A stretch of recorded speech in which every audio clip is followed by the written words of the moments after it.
안녕하세요. 여러분의 경제학 멘토, 경제학 짱 박사입니다. 오늘부터 저와 함께 재정학이라니 아주 흥미롭고 또 중요한 세계로 여행을 떠나볼 텐데요. 자, 준비되셨으면 바로 한번 시작해 볼까요? 우리가 월급날마다 꼬박꼬박 내는 이 세금. 다들 한 번쯤 이런 생각 해본 적 없으세요? 아니, 이 돈 다 어디에 쓰는 거야? 대체 이걸 왜 내야만 하는 걸까? 바로 이 근본적인 질문에 가장 명쾌하고 체계적인 답을 주는 학문이 오늘 우리가 배울 재정학입니다. 자, 그럼 첫 번째 순서로요. 도대체 이 재정학이란 게 뭔지 그 개념부터 아주 확실하게 딱 잡고 넘어가 보겠습니다. 앞으로 우리의 논의는 바로 이 책, 정병렬 선생님의 재정학 연습을 바탕으로 진행할 겁니다. 세무사 시험 준비하는 분들 사이에서는 거의 바이블로 통하는 전설적인 책이죠. 이 책을 중심으로 재정학의 핵심 뼈대를 제대로 한번 세워보자고요. 자, 교재에 나와 있는 정의를 한번 같이 볼까요? 정부의 경제적 기능과 역할을 체계적으로 연구 분석하는 경제학의 한 분야. 조금 딱딱하게 들릴 수도 있는데 여기서 제일 중요한 키워드가 뭘까요? 맞아요. 바로 정부. 그리고 그 정부의 경제적 기능과 역할입니다. 이게 핵심이에요. 네, 지금 아주 좋은 질문이 하나 들어왔어요. 교수님, 그렇다면 재정학이라는 게 그냥 정부가 세금을 어디에 어떻게 쓰는지, 일종의 정부 가계부 들여다보는 그런 학문인가요? 하는 질문이네요. 와, 정말 훌륭한 지적이에요. 물론 정부가 돈을 얼마나 걷고 어디에 쓰는지 그 흐름을 파악하는 거 중요하죠. 근데요, 재정학의 진짜 매력은 그 한 단계 더 깊이 들어가는 데 있습니다. 단순히 얼마 썼다 이게 아니고요.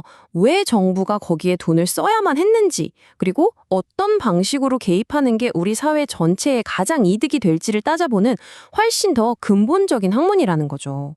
사실 이 엄청 방대해 보이는 재정학이라는 학문도요, 딱 네 가지 핵심 질문으로 완전히 요약할 수 있습니다. 진짜 이 네 가지 질문만 제대로 이해하면 여러분은 이미 재정학의 절반을 정복한 거나 마찬가지예요. 자, 바로 이겁니다. 재정학을 관통하는 네 가지 핵심 질문. 첫째, 언제 시장에 끼어들어야 하는가? 둘째, 만약 끼어든다면 어떻게 할 것인가? 셋째, 그렇게 했을 때 나타나는 경제적 효과는 무엇인가? 그리고 마지막으로 수많은 방법 중에 왜 정부는 하필 그 방법을 선택하는가? 이 네 가지가 바로 재정학이라는 거대한 건물을 떠받치는 네 개의 기둥이라고 생각하시면 돼요. 네, 지금 바로 질문이 들어왔어요. 첫 번째 질문, 언제 개입해야 하는가? 이게 좀 추상적으로 들리니까 구체적인 예를 들어달라는 아주 좋은 요청입니다. 그럼요. 가장 대표적인 예가 바로 환경오염 문제예요. 자, 상상해보세요. 어떤 공장이 물건을 만들면서 엄청난 미세먼지를 막 뿜어내요. 공장 입장에선 비용 절감이니까 좋겠죠. 하지만 그 피해는요? 주변에 사는 주민들이 고스란히 다 받게 되잖아요. 이처럼 시장에 그냥 내버려둬서는 해결이 안 되고 사회 전체에 나쁜 영향을 미치는 상황을 경제학 용어로 시장 실패라고 불러요.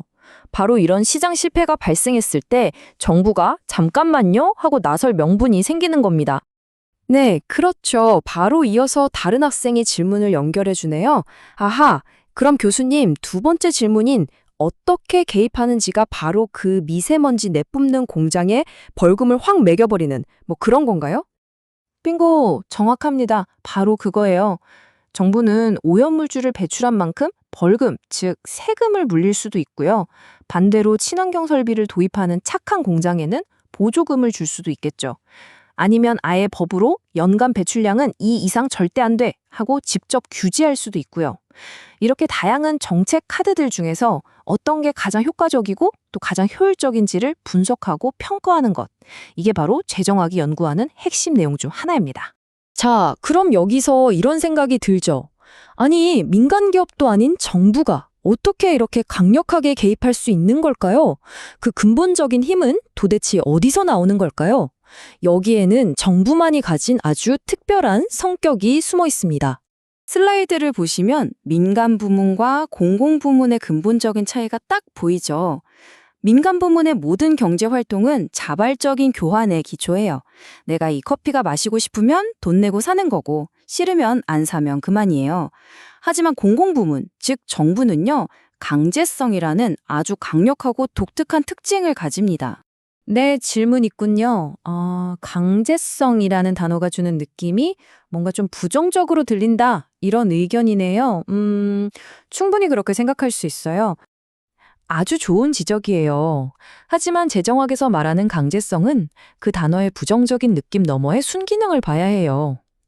바로 이 강제성, 즉 세금을 의무적으로 거둘 수 있는 힘이 있기 때문에 우리 사회에 꼭 필요하지만 아무도 선뜻 자기 돈 내서 하려고 하지 않는 공공 서비스가 유지될 수 있는 거예요. 국방이나 치안을 한번 생각해 볼까요? 길거리에서 자, 국방비 모금합니다 하고 모금함을 돌리면 과연 나라를 지킬 돈이 모일까요? 어림도 없겠죠. 바로 이럴 때 정부의 강제성이 우리 사회 전체를 위해 아주 긍정적인 역할을 하는 겁니다. 자, 그럼 오늘 배운 내용들 머릿속에 확실하게 저장하기 위해서 핵심만 다시 한번 정리하고 넘어가도록 하겠습니다. 첫째, 재정학이란 정부의 경제적 역할, 특히 왜, 어떻게 시장에 개입하는지를 연구하는 학문이라는 점. 둘째, 재정학 전체는 언제, 어떻게, 그 효과는 왜, 라는 이 네 가지 핵심 질문으로 이루어져 있다는 점. 그리고 마지막 셋째, 정보활동의 근간이 되는 가장 본질적인 특징은 바로 강제성이라는 점. 이 세 가지는 오늘 수업에서 꼭 가져가셔야 합니다. 오늘 강의는 여기서 마무리하지만 여러분이 앞으로 재정학을 공부하면서 계속해서 마음속에 품고 가야 할 아주 근본적인 질문 하나를 던지면서 마치려고 합니다. 바로 이 질문입니다. 우리 사회의 문제를 해결하기 위해 정부의 역할은 과연 어디까지 허용되어야 할까요? 개인의 자유와 시장의 효율성을 더 존중해야 할까요? 아니면 공동체의 안정과 모두를 위한 형평성을 위해 정부가 더 적극적으로 개입해야 할까요? 이 질문에 정해진 답은 없습니다. 하지만 이 거대한 질문에 대해 여러분 각자가 자신만의 답을 찾아가는 그 과정 자체가 바로 우리가 재정학을 공부하는 진짜 이유일 겁니다. 그럼 다음 시간에 뵙겠습니다.